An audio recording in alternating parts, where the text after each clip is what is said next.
안녕하십니까. 전종희 목사입니다. 6월 11일 화요일 매일 성경 묵상입니다. 사도행전 19장 8절로 20절입니다.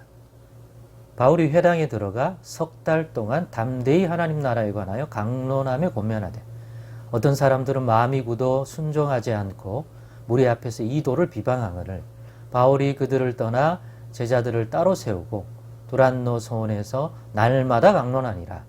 2해 동안 이같이 하니 아시아에 사는 자는 유대인이나 헬라인이나 다 주의 말씀을 듣더라. 하나님이 바울의 손으로 놀라운 능력을 행하게 하시니 심지어 사람들이 바울의 몸에서 손수건이나 앞치마를 가져다가 병든 사람에게 얹으면 그 병이 떠나고 악기도 나가더라. 이에 돌아다니며 마술나는 어떤 유대인들이 시험 삼아 악기 들린 자들에게 주 예수의 이름을 불러 말하되 내가 바울이 전파하는 예수를 의지하여 너희에게 명하노라 하더라.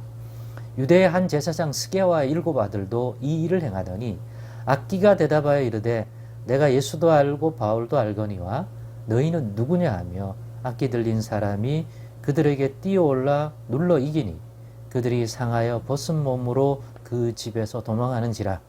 에베소에 사는 유대인과 헬라인들이 다 이 일을 알고 두려워하며 주 예수의 이름을 높이고 믿은 사람들이 많이 와서 잡아가여 행한 일을 알리며 또 마술을 행하던 많은 사람이 그 책을 모아 가지고 와서 모든 사람 앞에서 불사르니 그 책값을 계산한 즉 은 5만이나 되더라. 이와 같이 주의 말씀이 힘이 있어 흥왕하여 세력을 얻으니라. 아멘. 네, 오늘은 주 예수의 이름으로라고 하는 제목으로 묵상 나눔을 갖겠습니다.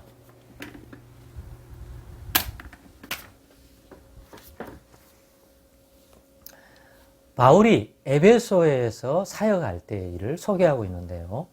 2해 동안 집중해서 사역을 했다고 오늘 본문이 이야기해 줍니다. 그 사역의 장소는 초기에는 매 안식일마다 유대인 회당에 들어가서 사역을 했고 성경 말씀을 통하여 예수가 그리스도라고 하는 것들을 하나님의 나라에 관한 것들을 증거했습니다. 거기서 또 믿은 사람이 있고 또 방해하는 사람이 또 생겼죠. 그래서 믿은 사람은 따로 제자로 세웠고 또 그러한 교회 공동체가 형성이 됐겠죠.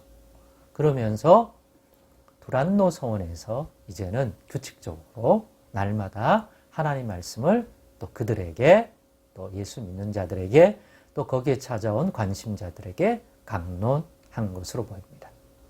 이 사역을 통하여 에베소가 있는 아시아에 있는 전체 지역에 많은 사람들이 또 주의 말씀을 바울을 통하여 들을 수 있게 된 것입니다. 그러면서 동시에 바울의 이런 말씀 사역만 아니라 바울이 거기에 있는 연약한 자들, 병든 자들 또는 가난한 자들, 귀신 때문에 고통받는 자들 등등을 또 살피는 예수님이 하셨던 것처럼 그러한 사역을 했는데 마치 예수님이 이 땅에 계셨을 때 일어났던 그런 권능들이 바울의 이 사역을 통해서 이루어지는 것들이 풍성히 나타나게 된 겁니다. 어느 정도냐? 예수님이 계실 때 몰래 예수님께 뒤로 와서 옷깃을 만져 그것만 해도 예수께로부터 능력이 나와서 병이 나은 12의 혈루증을 앓는 여인이 있는 것처럼 비슷하게 여기는 바울을 통하여 이런 일들이 일어나니까 바울과 접촉한 손수건이나 옷가지나 이런 것들을 앞치마나 이런 걸 가지고 와서 병자에게 넣어도 그게 바울이 그 사역을 할 때 강력하게 성령이 함께 권능 있게 그 사역이 이루어지도록 성령의 권능으로 덧입혀준 기름 부음 받은 이 바울의 사역이기 때문에 그 접촉하는 사람도 그 성령의 강력한 치료하는 능력이 남아있어서 놀랍게 병이 나는 일들이 일어나는 거예요. 사람들이 얼마나 놀랐겠습니까? 이렇게 주목하여 보던 사람 중에 마술사들이 있었고 그들은 늘 마술을 돈 주고 사서 배웠고 또 책을 가지고 배웠기 때문에 이것도 그런 관점에서 자기들이 시험 삼아 예수의 이름으로, 근데 바울이 전하는 예수의 이름으로 테스트도 해보고 이런 일을 한 거예요. 그런 일들 가운데 일어난 일 중에 하나가 유대의 한 제사장 스게와의 7 아들이 있었는데 7 아들도 일을 행한 거예요. 그런데 마침 귀신 악기가 들려있는 사람에게 이 행위를 하니까 병든 자에게 했으면, 그죠? 예. 어쩌면 이런 일이 안 일어날 수도 있는데, 악기 들린 자인데 이 악기가 굉장히 강력해. 했는데, 악기가 내가 바울도 알고, 예수도 알고, 그러는데, 니들은 누군데 우리한테 감히 이러느냐? 라고 하며, 오히려 그들 위에 올라타서 힘으로 제압하고, 그들이 기겁을 하고 벌거벗은 몸 상태로 도망을 가서 이 일이 소문이 나서 모두가 두려워하고 주 예수의 이름을 아무나 그냥 주문처럼 사용한다고 그런 일이 일어나는 게 아니구나 하는 것들을 또 깨닫는, 발견하는 일이 되었기도 합니다.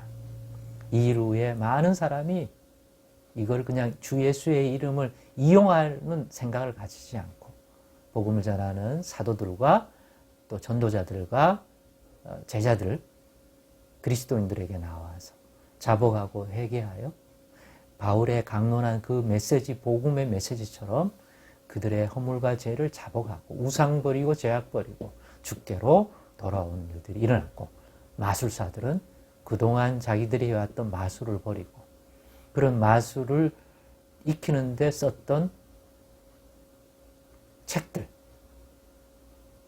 돈을 많이 들여 샀을 텐데 다 불태우고, 그건 눈에 속임수고 또 이상한 영의 계계니까 이게 바울이 전하는 예수 이름으로 일어나는 그러한 권능과는 질적으로나 어떤 면에서는 비교할 수 없는, 정말 살아계신 하나님이 역사하는 그러한 사역이고 그 이름으로 이루어지길래 이들은 자신들의 마술적인 걸 다 버리는 일도 일어나면서 에베소 교회가 힘있게 복음의 증거가 일어났습니다. 그래서 바울이 전도하고 세워진 교회가 많습니다만은 대표적인 고린도 교회나 사이즈가 큰 에베소 교회가 있지만 거기에는 베드로도 가고 아볼로도 가고 영향력이 컸지만 바울의 영향력이 가장 고스란히 잘 남아있고 그렇게 세워진 일꾼들이 많은 곳이 에베소 교회라는 것을 우리가 알 수가 있습니다. 왜냐하면 이러한 사역을 2해 동안 했기 때문에